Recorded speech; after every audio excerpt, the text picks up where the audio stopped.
ইল্লা আন দাওয়াতুকুম, আমি শুধু দাওয়াত দিয়েছি, মানে আমি শুধু প্ররোচনা দিয়েছি, মানুষের মনের মধ্যে একটা ভাবের উদ্রেক করে দিয়েছি, কিন্তু সেইটা প্রকাশ মানুষ নিজে করছে।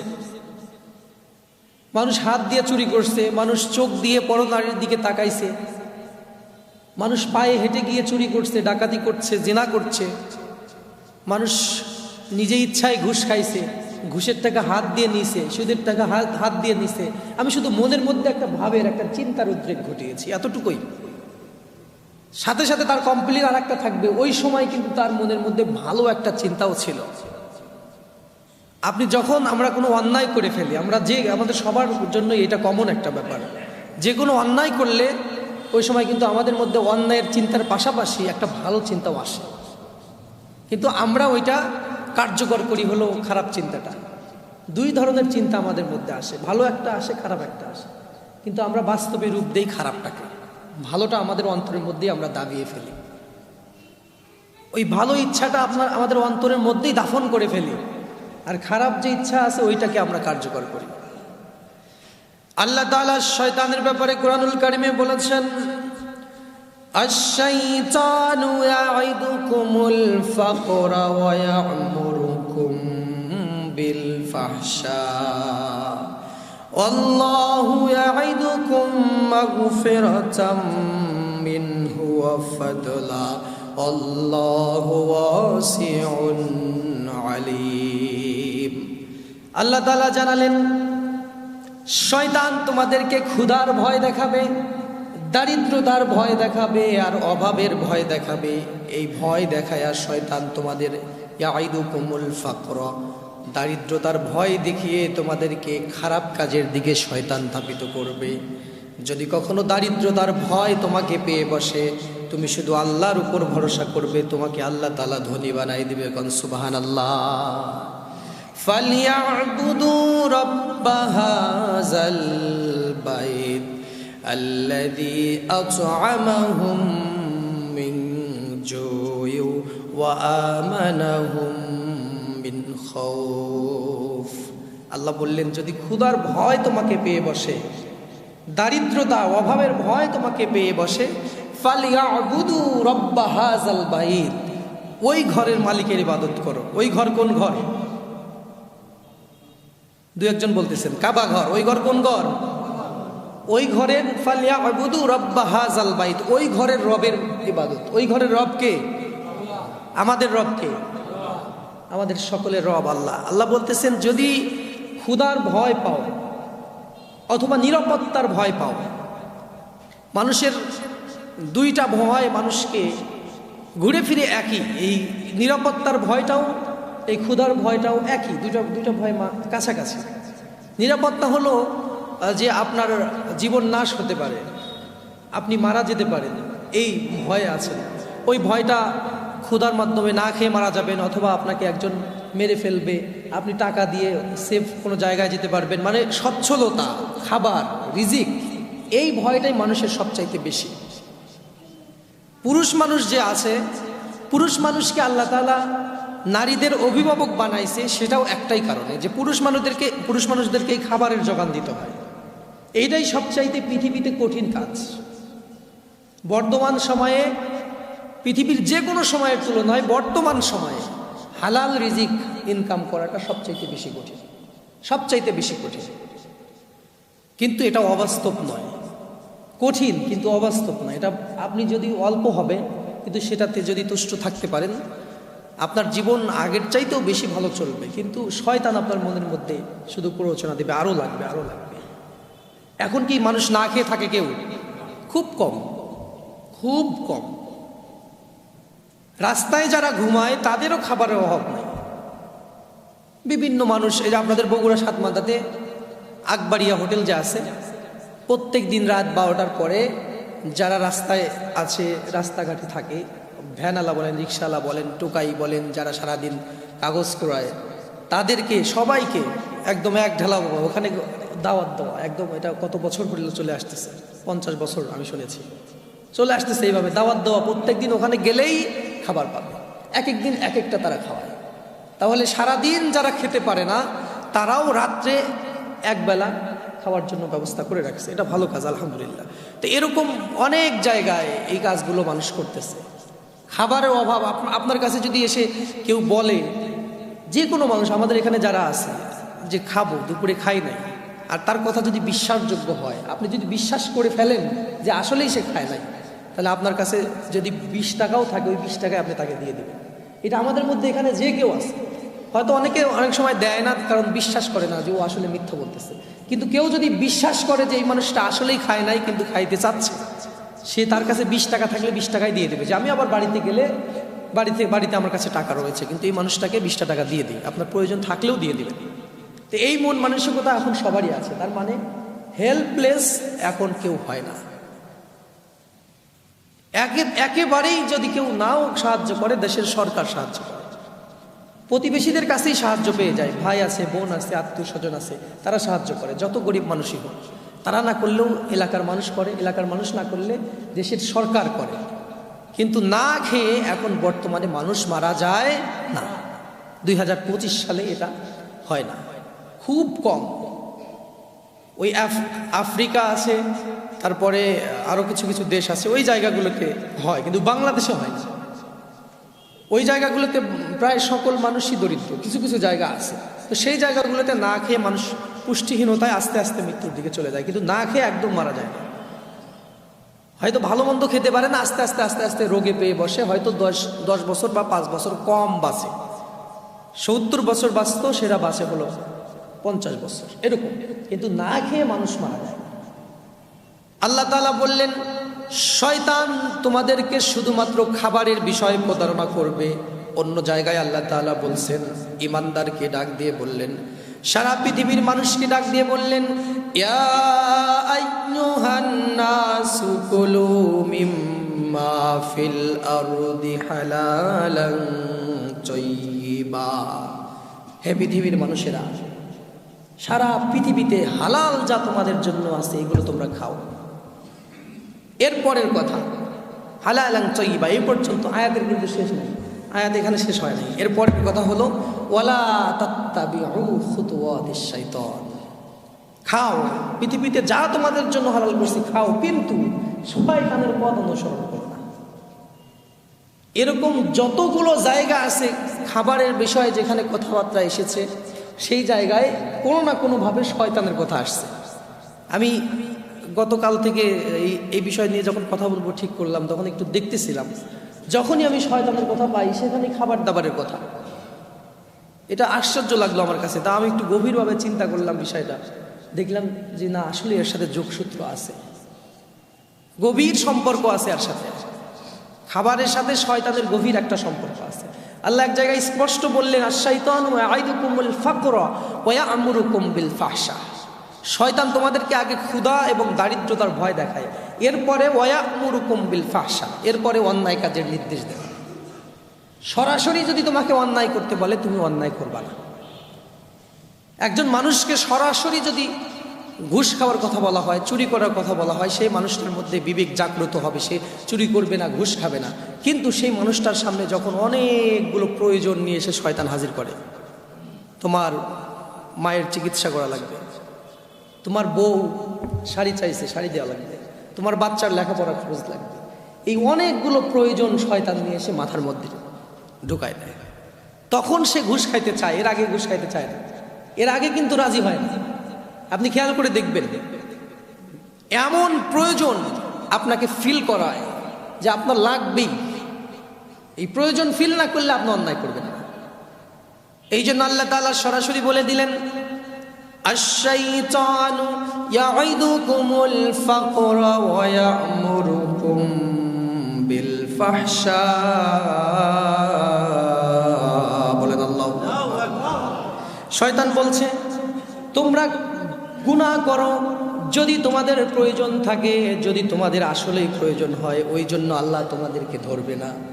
তোমার মায়ের চিকিৎসার জন্য টাকা লাগবে, তুমি যদি এখানে সুদ খাও, ঘুষ খাও, তোমাকে আল্লাহ তাআলা ধরবে না, কারণ তোমার তো প্রয়োজন। এইভাবে শয়তান ওয়াজ করে, শয়তানও ওয়াজ করে। তোমার মায়ের চিকিৎসা করাবা, তুমি যদি একটু এখানে 9-6 করো, একটু বাঁকা হয়ে যাও, একটু তুমি এরকম বাঁকা হয়ে বসলেই ঘুষের টাকাটা পেয়ে যাবা। আর এটা যদি তুমি খাও এই সময় তোমার প্রয়োজন, আল্লাহ তো বলছে প্রয়োজনের সময় মরা গরুর গোস্ত খাও তোমার হালাল, তাহলে তোমার তো এটা প্রয়োজন, তাহলে তুমি এটা করো। শয়তান কিন্তু এইভাবে মানুষকে প্রতারিত করে। যারা দেখবেন অনেক টাকা পয়সা তারপরেও তারা সুদ খায়, ঘুষ খায়, তাদেরকেও শয়তান একটা ট্র্যাপের মধ্যে ফেলে। শয়তান এইভাবে মানুষকে প্রতারিত করে। আল্লাহ তাআলা সব ফাঁস করে দিলেন শয়তানের ব্যাপারে। আস্তে আস্তে আস্তে আস্তে শয়তান ধোঁকা দেয়। আবার শয়তানের আরও একটা এটা শয়তানের হলো কি বলতে পারেন, খাসলাত বলতে পারেন। শয়তানের একটা খাসলাত, একটা অভ্যাস হলো যে মানুষ যে যেরকম তাকে সেইভাবে ধোঁকা দেয়। সবার কাছে একরকম ওয়াজ করলে চলবে না। এখানে আমরা যারা আছি আমাদের সবার মন মানসিকতা একরকম নয়। আমাদের সবাইকে যদি শয়তান একই কথা বলে, একই দাওয়াত দেয়, আমরা সবাই শুনবো না। আমাকে প্রতারিত করতে হলে শয়তান অন্যভাবে একভাবে করবে, আপনাকে করবে আরেক। যার যেরকমটা মানে মন মানসিকতা, সেইভাবে শয়তান তাকে প্রতারিত করে। একজন জেনারেল শিক্ষিত মানুষকে শয়তান যেভাবে প্রতারিত করবে, আর একজন মাদ্রাসা শিক্ষিত লোককে শয়তান ওইভাবে প্রতারিত করবে না। শয়তান আরও একটা বিষয় শয়তানের খেয়াল রাখা উচিত যে জ্ঞান অর্জন থেকে শয়তান মানুষকে বাধা দেয়। জ্ঞান অর্জন করতে দিবে না শয়তান। কারণ আপনি যখন জ্ঞান অর্জন করলেন তখন শয়তানের চালাকিটা আপনি বুঝে নেবেন। এই জন্য শয়তান জ্ঞান থেকে আপনাকে বিরত রাখে। একটা গল্প মনে পড়ে গেল, মসজিদের মধ্যে ঢুকে একজন আলেম ঘুমায় আছে। এটা আপনাদের বোঝার জন্য বলছি। আর একজন জাহেল মানুষ, মূর্খ মানুষ, সে নামাজ পড়তেছে। সে নামাজে ভুল করতেছে, বারবার ভুল করতেছে। শয়তান তাকে নামাজ পড়তেছে, ভুলভাল পড়তেছে, তারপরেও শয়তান তার মনের মধ্যে প্ররোচনা দিচ্ছে না যে নামাজ পড়তেছে পড়ুক। শয়তান বাধা দিচ্ছে না। আর পাশে একজন আলেম ঘুমাচ্ছে।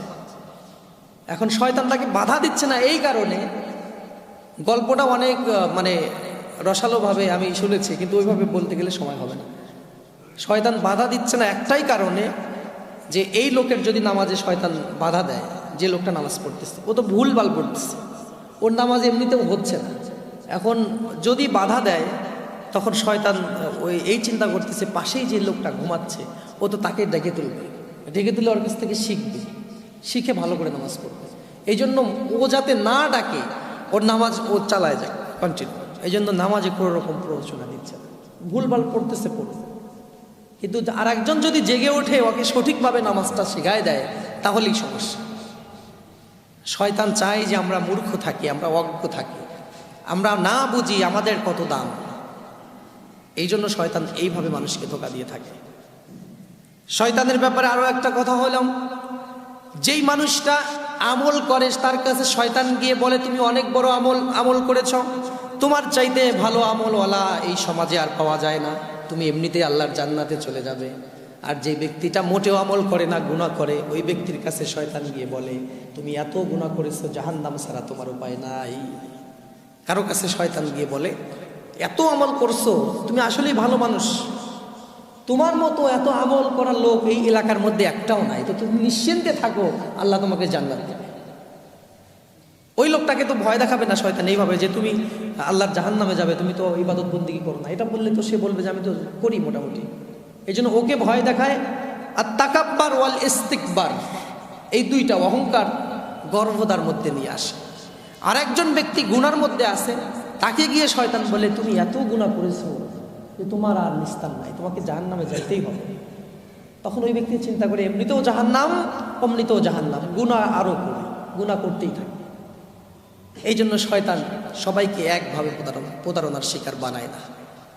আপনি যে কোনো কাজে শুধু একটু যদি চোখ কান খোলা রাখেন, দেখবেন কখন শয়তান কার রূপ ধরে চলে আসে আপনি বলতে পারবেন না। কখনো বইয়ের রূপ ধরে হাজির হবে, কখনো বাচ্চার রূপ ধরে হাজির হবে। আপনার প্রয়োজন যখন আপনাকে বুঝাবে, আপনার যতটুকু ইনকাম আছে তার চাইতে বেশি যখন চাহিদা দেখাবে, ওর মধ্যেই শয়তান ধরে পড়ছে। যতগুলো জায়গায় শয়তানের কথা আছে, বেশিরভাগ জায়গায় এই রিজিকের কথা, খাবার দাবারের কথা আছে। এটা এই জন্যই যে মানুষ ক্ষুধার কারণে, দারিদ্রতার কারণে, অর্থের কারণে মানুষ বেশি গুনাহে লিপ্ত হয়। এই জন্য শয়তান মানুষকে ওই দিকেই ধাবিত করে। কিয়ামতের কঠিন ময়দানে শয়তানকে মানুষ যখন ধরবে যে তোর কারণেই গুনাহ করেছি, আল্লাহ তাআলা কথাগুলো কোরআনের মধ্যে কোট করে দিলেন।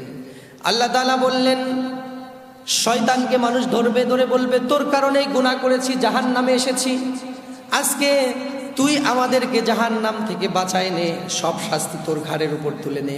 আর শয়তান সেদিন বলবে, ইল্লা আন দাওয়াতুকুম ফাস্তাজাবতুম লি, আমি শুধুমাত্র দাওয়াত দিয়েছি, ওমা কানা লি আলাইকুম মিন সুলতান।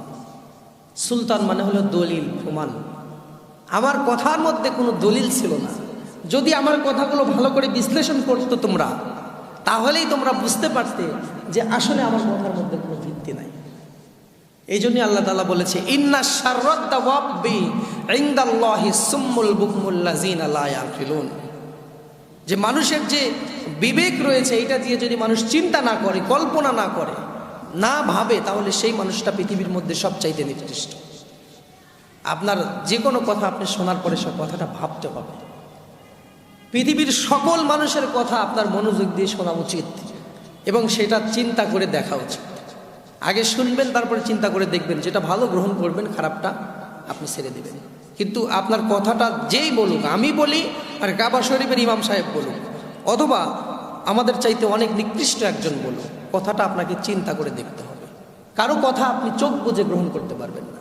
আমি এই মসজিদে যে বক্তৃতা দেব, সেই বক্তৃতাও যদি আপনারা চোখ বুজে কেউ গ্রহণ করেন, তারপরেও যদি সেরা ভুল হয়, তার কারণে আপনারা আমাকে ধরতে পারবেন না।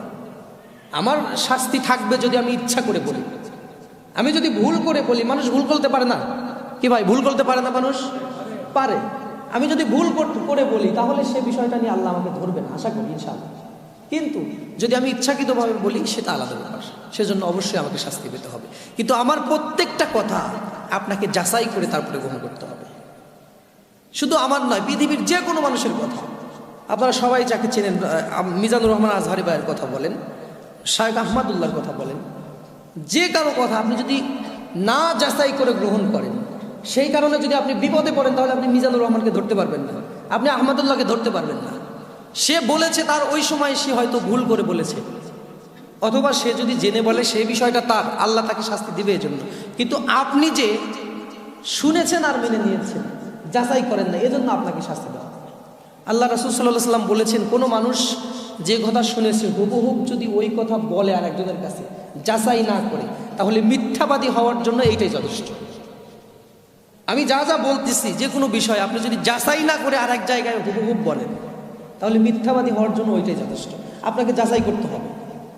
আমি কখনো বলি না আমার অন্ধভক্ত হন আপনারা, আমার কোনো কথা আপনি চোখ বুজে গ্রহণ করেন না, আমি এটা বলি না। এটা বলার ক্ষমতা আমার নাই, পৃথিবীর কারো নাই। যত বড় আলেম হোক, তার কথা আপনাদেরকে যাচাই করতে হবে। এর আগে আপনাদেরকে দৃষ্টান্ত দিয়েছিলাম, একটা মাছ কিনতে গেলে আপনারা টিপে টিপে দেখেন মাছটা পচা কিনা, তারপরে সেটা কেনেন। আপনি যে আমল করে জান্নাতে যাবেন, সেই আমলটা একটু টিপে টিপে দেখবেন না যে হুজুর আসলে ঠিক বললো কিনা। আমাদের সবচাইতে বড় সমস্যা আমরা হলো হুজুর চিনি, মানে হুজুর দিয়ে ইসলাম চিনি, কিন্তু চিনতে হবে হুজুরটাকে ইসলাম দিয়ে। উল্টো হয়ে যায় আমাদের ক্ষেত্রে। তো যাই হোক, শয়তানের কথা বলছি। শয়তান, আল্লাহ তাআলা শয়তানকে ধরবেন, ধরার পরে শয়তানকে যখন বলবেন, শয়তান এই স্বীকারোক্তি দিবে। কোরআনে সেটা কোট করা আছে, ইল্লা আন দাওয়াতুকুম ফাস্তাজাবতুম লি ওমা কানা লি আলাইকুম মিন সুলতান। এখানেই শেষ নয়, সে বলবে মা আনা বিমুসরিখিকুম ওয়া মা আনতুম বিমুসরিখি। আজকে তোমরা আমার কথা শুনে আজকে যে বিপদে পড়েছো, তোমাদের চাইতে বেশি বিপদে আছি আমি।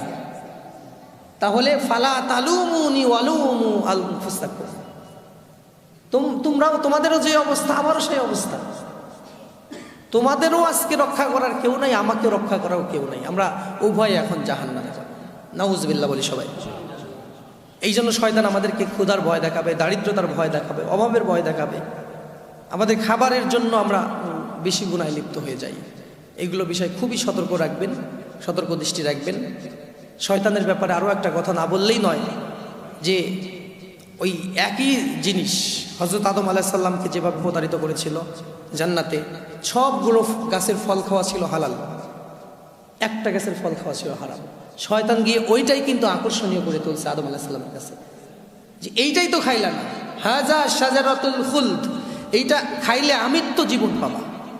সব যদি খাইতে পারো, এইটা না খাইতে পারলে তোমার কোনো এখানে স্থায়ীভাবে বসবাস করার কোনো গ্যারান্টি নেই। তুমি যদি স্থায়ীভাবে থাকতে চাও এখানে, তাহলে এইটাই আগে খাইতে হবে। দেখেন কতগুলো গাছ ছিল, জান্নাতের অফুরন্ত নিয়ামত ছিল তাদের জন্য, কিন্তু তা রেখে ওই একটার প্রতি আকৃষ্ট হল। আজকে দুনিয়াতে অনেক রকম ফল আছে, মধু, জুস, আমরা আকৃষ্ট হয়ে যাই মদের প্রতি। শয়তান বলে জীবনে মদই তো খাইলি না রে, সব করলি জীবনে একবার মদটা টেস্ট করে দেখ। কত খেলা রয়েছে, শয়তান জুয়া খেলার প্রতি আকৃষ্ট করে। পৃথিবীতে গরু, হাঁস, মুরগি, ছাগল, ভেড়া, হরিণ, কত সুন্দর সুন্দর প্রাণী যাদের গোস্ত খাওয়া হালাল, কিন্তু শয়তান এসে বলবে জীবনে তো ওই শুয়োরের মাংস কোনোদিন খাই, একদিন টেস্ট কর। এইভাবে শয়তান মানে হারাম জিনিসটাকে সাজিয়ে গুজিয়ে বিউটিফাই করে আপনার সামনে নিয়ে এসে তুলে ধরে, আর বলে এইটাই তো করলি না রে, এইটা না করলে তোর জীবনের আর কি মজা বুঝলি, ওইটার প্রতি আকৃষ্ট করে ফেলবে। মনে রাখবেন, আল হালালু কুল্লা শাই, পৃথিবীর সব হালাল। আল্লাহ তো এখানে বলেছেন ইয়া আইয়ুহান নাসু কুলু মিম্মা ফিল আরদি হালালান তাইয়্যিবা, যা আছে পৃথিবীতে সব খাও, সবই হালাল, হালাল যা আছে সব খাও। কিছু কিছু জিনিস আছে হারাম। ওয়ালা তাত্তাবিউ খুতুওয়াতিশ শাইতান, কিন্তু শয়তানের পথ অনুসরণ করো না। তার মানে খাবার দাবারের ব্যাপার যেখানে আছে, রিজিকের ব্যাপারে যেখানে আছে, সেখানেই শয়তানের ঢোকার চান্স বেশিরভাগ থাকে। প্রিয় ভাইয়েরা, আমরা এই ব্যাপারে সতর্ক থাকব। যেহেতু নারীদেরকে এই রিজিক অন্বেষণের দায়িত্ব দেওয়া হয়নি, পুরুষদেরকে দেওয়া হয়েছে। এই রিজিকটা সঠিকভাবে আপনি কামাই করবেন, যদি সঠিকভাবে কামাই করতে পারেন তাহলে আপনার জীবনের অর্ধেক পাপ থেকে আপনি বেঁচে যাবেন। মানুষ জীবনে যত পাপ করে এখান থেকেই শুরু পাপের সূচনা। সর্বশেষ একটা কথা বলেই শেষ করব, অন্যায়ভাবে আপনার অর্জিত সম্পদ সবাই মিলে ঝিলে খাবে, ভাগ বাটারা করে নেবে, কিন্তু আপনি যে অন্যায় করছেন, অন্যায় করার যে শাস্তি, যে পাপ যে হয়েছে, হারামভাবে ইনকাম করছেন, এই হারামের যে পাপ, এই পাপের শাস্তি কেউ নেবে না। আপনার বউ, আপনার সন্তান, স্ত্রী, আত্মীয় স্বজন কেউ নেবে না। আপনি চুরি করছেন, ঘুষ খাইছেন, সুদ খাইছেন, খেয়ে আপনি অনেক টাকা জমাইছেন, আপনার টাকা সবাই মিলে ঝিলে ভাগ করে খাবে, আপনার টাকায় আয়েশ করবে তারা। আপনি যখন মারা যাবেন, ওই শাস্তিটা ঠিক আপনার একাই পেতে হবে, কেউ নেবে না, কেউ নেবে না। আপনি এখন আপনার স্ত্রীকে, আপনার সন্তানকে বলে দেখেন, তারা বলবে যে তোমার দায়িত্ব আমাদের খাওয়াতে হবে, তুমি খাওয়াচ্ছ, তুমি কি করে খাওয়াবে সেটা তোমার ব্যাপার। কে এমন আছে যে নিজের বিপদ এইভাবে ডেকে আনে?